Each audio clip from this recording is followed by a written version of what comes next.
আসসালামু আলাইকুম। ব্যাংকটক চ্যানেলে আপনাদের সবাইকে স্বাগত জানাচ্ছি।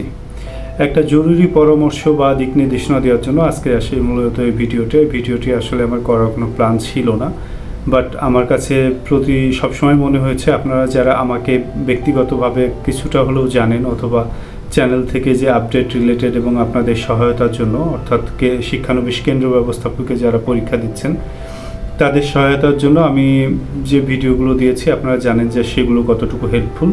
তারই ধারাবাহিকতায় আজকে আসলে ভিডিওটা দেওয়া। সেটা হচ্ছে যে এর আগে বলেছিলাম যারা পরীক্ষা দিচ্ছেন তারা যদি রানিং থাকে, অর্থাৎ অনার্স থার্ড ইয়ার বা ফোর্থ ইয়ারে আছেন অথবা ফার্স্ট ইয়ারে আছেন অথবা অনেকে মাস্টার্স দিচ্ছেন, তাদেরকে বলেছিলাম যে অনার্স পর্যন্ত আসলে বলার জন্য, মাস্টার্সটা বললে বেশি আপনার ওভার রেটেড হয়ে যায় অথবা ওভার কোয়ালিফাইড দেখাতে পারে।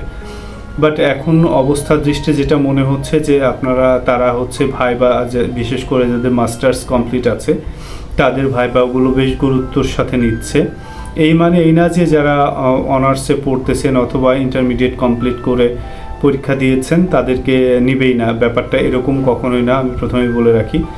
সো ব্যাপারটা যেটা হচ্ছে সেটা হচ্ছে যে যাদের মাস্টার্স কমপ্লিট করা আছে অথবা অনার্স কমপ্লিট করা আছে তারা অবশ্যই বিষয়টা উল্লেখ করবেন। কারণ হচ্ছে এখানে যা দেখতেছি যে যারা মাস্টার্স কমপ্লিট করছে তাদের ভাইবাটা বেশ গুরুত্বের সঙ্গে নিচ্ছে, যেটা একটা পজিটিভ সাইন।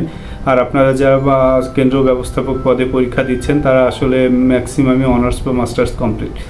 সো আমার মনে হয় যে এটা উল্লেখ করলে খারাপ হবে না, এবং যদিও উল্লেখ করলে আপনার একটা ভালো এক্সপ্লেনেশন দিতে হবে। যদি প্রশ্ন করে যে আপনি মাস্টার্স কমপ্লিট করার পরেও এতদিন কেন কোনো জব করেননি, সেটার একটা ভালো এক্সপ্লেনেশন আমি আমার ভিডিও 2তে দিয়েছি, সেইটা দেখে নেবেন। আর যারা ভাইবা দিবেন, যাদের হয়ে গেছে তাদের বিষয়ে তো এখন আর কিছু নতুন করে ভাইবা দেওয়ার সুযোগ নাই যেহেতু, বাট যারা ভাইবা দিবেন তারা অবশ্যই যদি মাস্টার্স বা অনার্স কমপ্লিট থাকে সেটা ভালো করে এক্সপ্লেন করবেন। এবং কি এক্সপ্লেন করবেন সেটা আমি ভাইবা ভিডিও 2তে বলেছি যে অনার্স কমপ্লিট করে যদি নেগেটিভভাবে দেখবে কিনা। আমি যেটা এ পর্যন্ত ভাইবার অভিজ্ঞতা শুনলাম এবং যাদের সাথে অনেকের সাথে আমার কথা হয়েছে, তাদের ভাইবা এক্সপিরিয়েন্স শোনার পরে মনে হয়েছে যে এইবার অনার্স এবং মাস্টার্স যারা আছে তাদেরকে বেশ ভালো গুরুত্ব দিচ্ছে। আর এর মানে এই না যে আসলে ইন্টারমিডিয়েট নিবে না, অবশ্যই ইন্টারমিডিয়েট যারা ভালো পরীক্ষা দিয়েছেন তাদের সবারই জব হবে। বাট যেহেতু কিছুটা বেনিফিট হতে পারে 50 মার্কসের ভাইবা, এখানে যদি আপনাকে একটু আলাদাভাবে বেনিফিট দেয় তাহলে সেটা আপনার জন্য বিশাল ব্যাপার।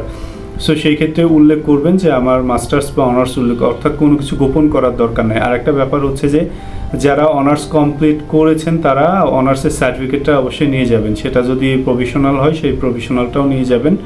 যারা মাস্টার্স কমপ্লিট করেছেন তারা মাস্টার্সের সার্টিফিকেটও নিয়ে যাবেন, নিয়ে আপনি ভালো করে বলবেন যে স্যার আমি এতদিন ধরে বেকার আছি। আর একটা ব্যাপার, আপনি তাদের কাছ থেকে আসলে ভাইবা বোর্ডে যারা থাকবে তাদের কাছ থেকে সিম্প্যাথি নেওয়ার চেষ্টা করবেন। কেমন সিম্প্যাথি নেওয়ার চেষ্টা করবেন, আপনি দেখাবেন যে আসলে আমার এরকম চাকরিটা হলে আমার জন্য অনেক ফ্যামিলি ব্যাকআপ অনেক ভালো হবে, সাপোর্টটা অনেক ভালো পাবে। সো এই বিষয়গুলো আপনি ভালো করে উল্লেখ করবেন। আর অবশ্যই মাস্টার্স এবং অনার্স যদি থাকে তাহলে উল্লেখ করবেন। আমি বারবার বলতেছি, আর আমার ভিডিওগুলো টেনে দেখেন না, 4-5 মিনিটের ভিডিওগুলো টেনে দেখেন না, একটু ভালো করে দেখুন। তাহলে মূল বিষয়টা দাঁড়ালো যে আপনাদের যারা অনার্স এবং মাস্টার্স কমপ্লিট করা আছে অথবা শুধু অনার্স অথবা শুধু মাস্টার্স কমপ্লিট করা আছে তারা অবশ্যই উল্লেখ করবেন এবং ভালো করে এক্সপ্লেনেশন দিয়ে বুঝিয়ে বলবেন। আশা করি দিন শেষে এটা আপনাদের উপকারে আসবে, এখানে লোকানোর কিছু নাই। যেহেতু তারা হচ্ছে পজিটিভভাবে নিচ্ছে তাই এই ব্যাপারটা সবার মাঝে ছড়িয়ে দিন। আপনারা যারা ভাইবা দেবেন সবাইকে আসলে বলুন, সবাইকে হেল্প করুন। এখানে কেউ কাউকে আসলে ধাক্কা দিয়ে পিছনে ফেলে একজন সামনে যেতে পারবেন না। সবাইকে যদি ভালো মানসিকতা নিয়ে সামনে এগিয়ে আসি তাহলেই সবাই মিলে আসলে সামনে যাওয়া সম্ভব। আর সবাইকে বলুন যে যাদের অনার্স বা মাস্টার্স কমপ্লিট করা আছে যেন সেইগুলো সুন্দর করে এক্সপ্লেনেশন করে তাদেরকে বলে। আশা করি যে দিন শেষে কিছুটা হলেও এগিয়ে রাখবে। আর যারা ইন্টারমিডিয়েট কমপ্লিট করেছেন তাদেরও আসলে ভয়ের কিছু নাই, তারাও যদি ভালো করেন, প্রিলিতে যাদের ভালো হয়েছে এই মার্কসটা অনেক বেশি ইম্পর্টেন্ট। আর যদি খুবই সামান্য কিছু জিজ্ঞেস করে ছেড়ে দেয় তাতেও আসলে নার্ভাসনেসের কিছু নাই। এর মানে এই না যে আপনার চাকরিটা হবে না। আসলে কি চাকরিটা আপনাকে কি দেখে কি ভাবে আসলে 1 মিনিট বা 50 সেকেন্ড রেখে আপনাকে ভাইবাটা শেষ করে দিচ্ছে, এর মাঝেই আপনাকে আসলে কিভাবে জাজ করতেছে সেই বিষয়ে খুবই দ্রুত ভিডিও আসবে। আপনারা চ্যানেলটি সাবস্ক্রাইব করে সঙ্গে থাকুন। আমি আমার যে পরবর্তী আপনার ভিডিও আসবে, সেটা দেখলেই আপনি বুঝতে পারবেন যে আপনার আসলে চাকরিটা হওয়ার পসিবিলিটিটা কমন, আর আপনার ভাইবাটা আসলে দিন শেষে কেমন হলো। যেহেতু আপনাকে জাস্ট কোনো কিছুই প্রশ্ন করেনি, জাস্ট গেছেন, নাম জিজ্ঞেস করেছে, পড়াশোনা কিছুটা জিজ্ঞেস করে ছেড়ে দিয়েছে পার্সোনাল কোশ্চেন করে। সো এখান থেকে তারা কিভাবে কি বুঝবে আর আপনি কিভাবে বুঝবেন যে আপনার ভাইবাটা কেমন হলো। তো এই বিষয়ে বিস্তারিত ভিডিও আসছে, আপনারা সঙ্গেই থাকুন। আর আজকে যে ভিডিওটা শুধুমাত্র যারা অনার্স এবং মাস্টার্সের কথা বলতে যাচ্ছিলেন না তাদের জন্য আমি বলছি যে বিষয়টা অবশ্যই বলবেন এবং সুন্দর করে এক্সপ্লেন দিয়ে বলবেন। সো এই পর্যন্ত সবাই সুস্থ থাকুন, সুন্দর থাকুন। আসসালামু আলাইকুম।